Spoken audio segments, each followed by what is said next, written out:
afternoon, you're watching the Debka File, a weekly roundup of exclusive news, insight, and analysis from the Middle East, broadcast to you live from the heart of the region. Coming up on the program today, Israel boosts air defenses in the north. Iran's Sega drone in Syria worries Israel and the U.S. Russian troops were involved in Iranian-Syrian clash with Israel. Missile war in the Gulf could raise the price of oil. U.S. may broker the end of the Yemen war. Turkey operations in Afrin hits major setbacks.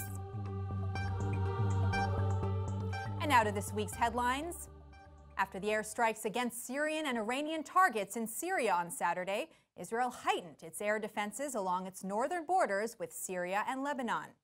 Prime Minister Netanyahu opened the weekly cabinet meeting by saying that the IDF had dealt severe blows to Iran and Syria and stated that Israel will, quote, continue to strike any attempt to strike us. That has been our policy, and that will continue to be our policy. A Syria war monitor said that the Israeli airstrikes in Syria killed at least 6 Syrian troops and foreigners. They followed Israel's interception of an Iranian drone that had entered its airspace. An Israeli F-16 warplane was hit after a retaliatory raid on the drone's Iranian command vehicle. 2 of the pilots were injured, and 1 is recovering in the hospital. Iran's Sega drone is the Iranian Revolutionary Guard's special drone for assault and intelligence gathering. Iran's munitions industry copied some of the elements of the CIA's Sentinel drone after it was captured over Iran in 2011.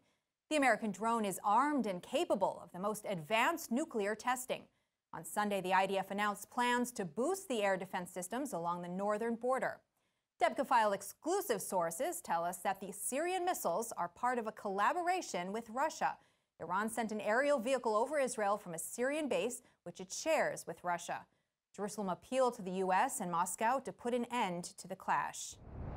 The shooting down of the Israeli jet by Syria is a turning point in Netanyahu's attempts to avoid military confrontation with Russia.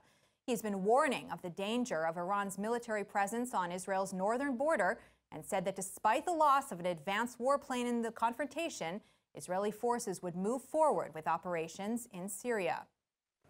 אנחנו אתמול נתנו מכות קשות לכוחות איראן וסוריה. הבהרנו בצורה חד משמעית לכולם שכללי הפעולה שלנו לא השתנו במאומה. אנחנו נמשיך לפגוע בכל ניסיון לפגוע בנו ובכל פגיעה בנו. זו הייתה המדיניות שלנו, וזו תישאר המדיניות שלנו.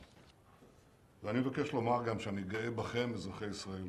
אתמול הוכחנו שוב שברגעי מבחן אנחנו יודעים להתלכד כדי להדוף את אויבינו ולשמור על המדינה שלנו. It depends on both sides, actually. I think that from the Israeli point of view, there is no intention to escalate the situation. But we don't know yet whether Iran and Syria took a strategic decision to escalate the situation in order to change the rules of the game, because Israel will not change its position. The position is very clear. We cannot accept Iranian involvement in Syria. Actually, those who rule Syria, are the owners of Syria, are the Russians, not Bashar Assad. He's a puppet of President Putin. So it's up to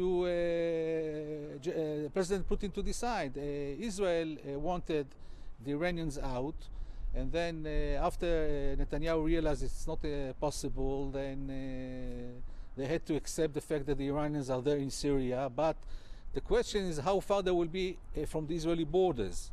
The Israeli commander of the Northern Front, Major General Yoel Strick, warned Iran that Israel will not allow the entrenchment of the Islamic Republic in Syria. היום ברור לכולם מה שידענו מלמד. איראן מבקשת לייצר פיקוד קדמי בשטח סוריה שמטרתו פגיעה בישראל. לא ניתן לזה יד. לא נסכן את אזרחי ישראל. לא נאפשר לערער את יציבות האזור כולו. This is the first time in over 35 years that Israel and Syria have engaged in direct military combat. Joining us in the studio to discuss these issues is Brigadier General Ram Shmueli, former head of the Israeli Air Force Intelligence and chairman of Hashomer HaChadash. Thank you for joining us today. Good evening, Yael and the audience from abroad. So will the Air Force tighten the defense mechanisms of Israeli warplanes for future airstrikes, being that the F-16 was shot down? First of all, I've been in all those situations. I've been in a squadron when we attacked the Syrian batteries 35 years ago. And unfortunately, after we attacked all those batteries and killed 82 airplanes, one of the airplanes in my squadron were shot down by another Syrian missile. And I know what is the feeling when you lose a plane, but I know what is the feeling in a squadron when you lose a plane, you go forward to another airstrike. And this is exactly what happened yesterday. The air defense of the Syrian forces are shooting at Israeli airplanes for the last couple of months. But this doesn't deter us in order to do our missions, in order to destroy those batteries, and in order to confront Iranian infrastructure in Syria, like it's happened in last Shabbat. It was reported that the Syrians used Russian-made SA-5 and SA-17 air defense weapons against incoming Israeli planes. Did they also use the more advanced Russian Buck missiles? Once again, as I said, I've been in all those situations. I've been in a flight above Lebanon when Syrian missiles were shooting at me, and I know what to do in order to prevent it. You have to maneuver, you have to operate your EW equipment, and you have to be very agile in order to make your mission done, at the same time not to be killed by these missiles. Unfortunately, in last Shabbat, we have done the missions. We took off another time, but unfortunately, one of our airplanes was hitting down. This is part of a war. We are not talking a kind of a one day. We are in a 70 years confrontation with our neighbors, and we are very dedicated to protect the state of Israel. So yes, they use air defense, ground air missiles. Yes, we try to maneuver and not to be hit by those missiles, but once in a time, you use an airplane in order to do those missions. This is what's happening last Saturday. Why didn't they use the sophisticated S-300 anti-air missile systems? I don't know about them. I know that they do the best they can in order to hit our airplanes. And we do the best we can, not only not to be hit, but mostly to operate and to fulfill our missions. And in the confrontation for many months, we hit hundreds of targets of the enemy. And when we lose an airplane, this is not a reason to stop. We have to be strong and to keep on going forward. And this is what we are doing. We know that the Russians hold a veto on the use of Syrian air defense weapons. To what extent were the Russians involved in the Syrian-Iranian clash with Israel? This is something that naturally I'm not going to speak about the Russians. Not only that I don't know, it is especially you have to be very cautious about saying something about the Russians. Nevertheless, try to imagine you have a base, and in this base you have Iranian forces and you have your own forces. You are the Russian forces. And if something is happened there with a permission of the Russian, it's not good. And if something happens that without the permission of the Russian, it's not good as well. So the question has to be asked to the Russian people, to the Russian military, and not to me. I can't confirm because I don't know, and I think it's not, I have to be very cautious about what to say about the Russians. I don't know about the Russians. I know that if this is a mutual Air Force base that's used by the Iranian and the Russians have to check about themselves whether they want it to be like this or not. But I don't know. That being said, how effective do you think the Russians' air defenses are compared with Israel's? The Russian air defense is very developed. I don't want to compare it to the Israelis. We have a very good air defense.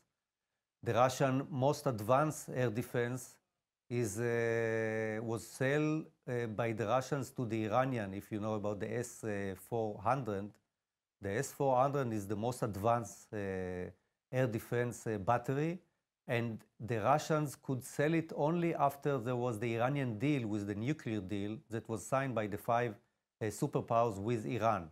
So unfortunately, because they eased the sanctions against Iran and there was the deal, this deal brought this S-400 to Iran and to our region, and it's not good. But back to your question, we have a very good air defense system, and we exercise our capabilities every time that one airplane or someone wants to penetrate to our air defense and the aerial territory, that we protect very carefully against any aggressions about the state of Israel. The joint U.S.-Israel annual Juniper Cobra exercise took place last week. There were no reports on its progress except for the announcement of the deployment of air defense systems in all parts of Israel. Could that exercise have been a trigger for the Iranian drone provocation? I doubt it. Not that I know, but I doubt it. The Iranians have a plan, a grand plan, and this plan goes from Tehran through Baghdad to Syria and Lebanon, Hezbollah. This is a big plan, and actually they have a biggest plan with Yemen and Saudi Arabia, and even they put their hands inside Gaza Strip and Sinai Peninsula. So this plan have to be confronted by the superpowers, first of all, United States of America, and of course the Russians. Unfortunately, we are not in this business of big issue. We have to protect our country, and this issue of Iranian aggressions that get inside Syria, build infrastructure, military infrastructure in Syria, this brought the Iranian front from Iran to the border of Israel. And this is something that we can't afford, and this is something that Israel said, and this is something that we retaliate again and again. So yes, they penetrate with this drone, whether it is connected to the Juniper, to the exercise between Israel and America. We have those exercises every couple of months. So I doubt that this was the reason. The reason was their own reason, which I don't know. You mentioned that it would need to be confronted directly by the U.S. and Israel. How do you think the U.S. will respond to this confrontation? The U.S. Is expected by all the players in the Middle East, especially the Saudis, the Egyptians, the Jordanian, and of course Israel. We are expect more involvement. And of course, this is my personal view, but I believe that I understand the strategic scenario in the Middle East. And unfortunately, this kind of involvement is getting down and down, and this vacuum is filled by the Iranian. Of course, it's filled by the superpower of Russia, which I don't want to comment about Russia. I want to talk about our enemies. The Russians are not our enemies, as well as the American, as well as the Chinese. But the Iranian are our enemies. And this kind of vacuum that is open to the Iranian regime to get inside, this is something unexpected. We can't afford ourselves to sit on the border and wait for them to overwhelm us on the border. So we hit them back, and we are ready to do it in the future. How much intelligence do you think this drone was able to capture? First of all, we don't know. Actually, we know, but we can't speak here up front what kind of drone it was. Nevertheless, it is not important whether it was an intel drone or an attack drone or a suicide drone. It doesn't matter. The thinking of the Iranians that they can take off from Syria a territory to be in Israel, whether to attack Israel or to gather intelligence, this is something breaking the rules. This is something breaking our red lines. So it is not so important which type and which intelligence he gather. What is important, that once you cross the border of Israel, you are going to be hit down. What do you think Israel's next plan of action is? Israel is not seeking for a war. Israel put some red lines like preventing any kind of building military infrastructure in Syria. Israel put a red line about smuggling a weapon of high accuracy rockets from Iran through Syria to Lebanon. This is the things that we are not going to tolerate. So we are looking for peace, we are looking for a stable border.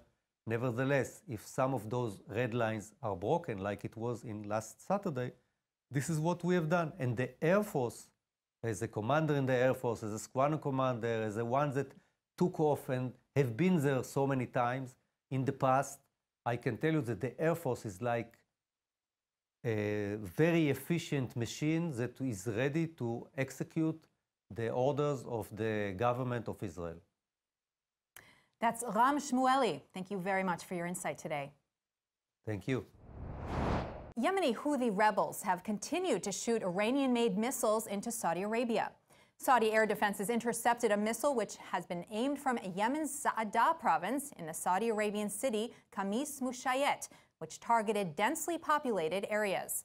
Al-Maliki called the operation a hostile act led by Iranian-backed Houthis, which verified Tehran's support for the insurgents. He claims it was in violation of resolutions made by the UN Security Council. Debka File intelligence sources report that after the attack, Saudi Crown Prince Mohammed bin Salman called a meeting with Saudi military chiefs and later called the United Arab Emirates Crown Prince Mohammed bin Zayed to discuss ways to stop the attacks. They opted to send out an ultimatum to Saudi Arabia and the UAE. The message warned Iran that if a missile from Yemen caused damage to any strategic target in the Gulf, the two nations would strike back at a military or civilian facility in Iran.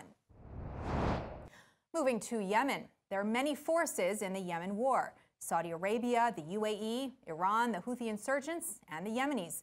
All of them are looking for a way out. The Houthis' fortunes have tanked since December, when the Houthis killed former President Ali Abdullah Saleh, whom they suspected of secretly negotiating with the Saudis. Saleh's sons have seized part of central Yemen. The Saudi-backed incumbent Yemeni president, Abd Rabbu Mansour Hadi, has lost its loyal forces, who are fighting for an independent state. In the last few weeks, they captured the port of Aden, evicted Hadi's followers, and established a Southern Transitional Council headed by al-Zubaydi, the former governor. Zubaydi announced that he's committed to the Saudi-led coalition against the Houthi insurgency. This was taken as Houthis' willingness to negotiate an end to the fighting. The Turkish Operation Olive Branch is not going as planned and is up against warnings from the U.S., Russia, and Iran. In January, Turkey President Erdogan assigned 12,000 Turkish troops, backed by 3,000 fighters of the Syrian Free Army. Debka military sources report that despite being well-armed, they covered less than 5% of northern Afrin in 3 weeks. The areas where the Turks liberated have left pockets of Kurdish fighters who shell Turkish borders villages with rockets. The Kurds are also planning to blast the Turkish army when it attacks Afrin. Many claim that the Turkish military performance in Afrin has not improved and may have gotten worse since the Turks battled ISIS in 2016 and 2017. Debka military sources report the weaknesses of the Turkish military. The strike and support forces are not operating in tandem. Artillery and air support comes too late. The tank units are also not in sync. There's a disparity between the messages from Ankara and the actual situation on the battlefield, which causes confusion for the troops. The Free Syrian Army proved it was not able to take on the Kurds. The communication between the General Command in Ankara and the regional command centers in Afrin is defective. The air crews are concerned that when they fly over Afrin, their planes will be exposed to Russian forces, retaliating against the drone attack on Russia's Khmeimim air base. Russian intelligence believes that the Turkish intelligence service armed a Syrian rebel with the technology for building the drones used to attack the Russian bases. Last Thursday, Erdogan asked Putin to consent Turkish-Russian coordination in Syria, which would allow the Turkish Air Force to support the ground forces in Afrin against the Russian anti-air missiles.